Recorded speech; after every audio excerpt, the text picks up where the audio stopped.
শুনিও মা ধব মূৰ থাকিবাৰ থান কীৰ্তন দশম মূৰ মূৰ্তিৰ হে মাধৱ মই ক'ত থাকিম জানানে শুনিও মাধৱ মূৰ থাকিবাৰ থান মই ক'ত থাকিম শুনা কীৰ্তন দশম মূৰ মূৰ্তিৰ সমান হে ৰাম কীৰ্তন দশম হস্ত থাকিব যথাত তাহাতে থাকিব মই জানিবা সাক্ষাৎ কীৰ্তন দশম য'ত থাকিব মই তাত সাক্ষাৎ থাকিম তুমি সেয়া মান্যতা প্ৰদান কৰিবা আৰু পৰম গুৰুজনে ইমান সুন্দৰভাৱে দ্বিতীয়জনা গুৰুক কৈছে যে তুমিও থাকিব লাগিব তুমি ক'ত থাকিবা হে ৰাম ঘোষা নামে শাস্ত্ৰ এক তুমিও লিখিবা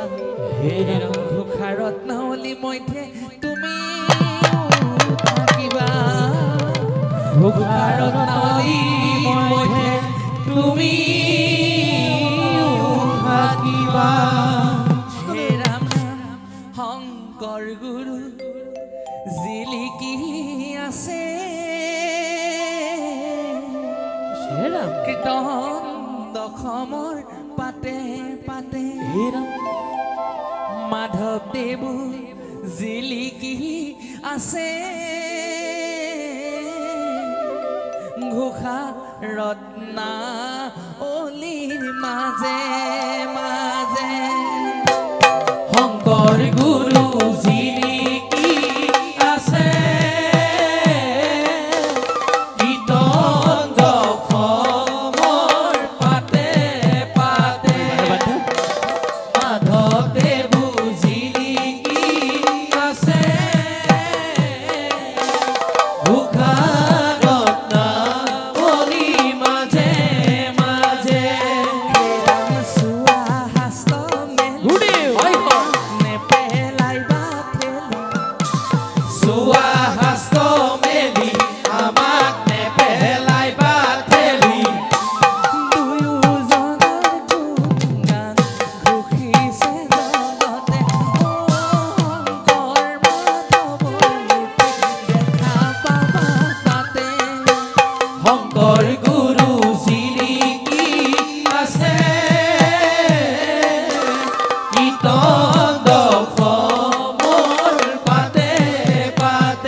হে ৰাম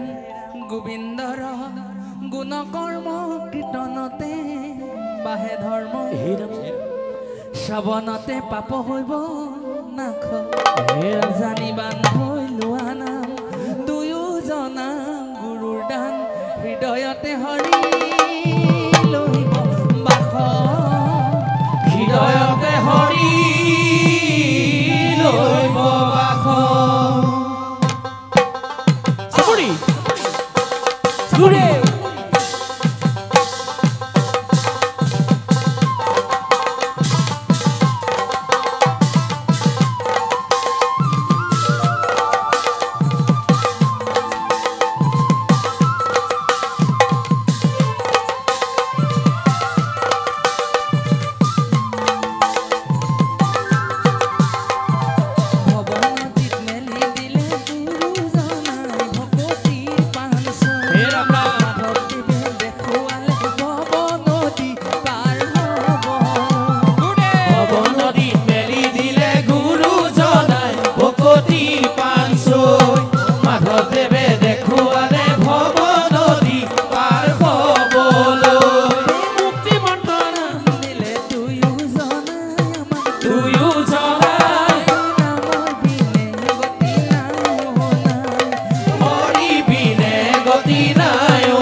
প্ৰভু ভগৱান ভৱ নদীত মেলি দিলে গুৰুজনাই ভকতিৰ পাণ ছৈ মাধৱদেৱে দেখুৱালে ভৱ নদী পাৰ হ'বলৈ মুক্তিমন্ত্ৰ নাম দিলে দুয়োজনাই আমাক দুয়োজনাই নামৰ বিনে গতি নাই অ' নাই হৰি বিনে গতি নাই অ' নাই নামৰ বিনে গতি নাই অ' নাই হৰি বিনে গতি নাই অ' নাই অন্নভ কৃষ্ণ বিনে গতি নাই অ' নাই হৰি বিনে গতি নাই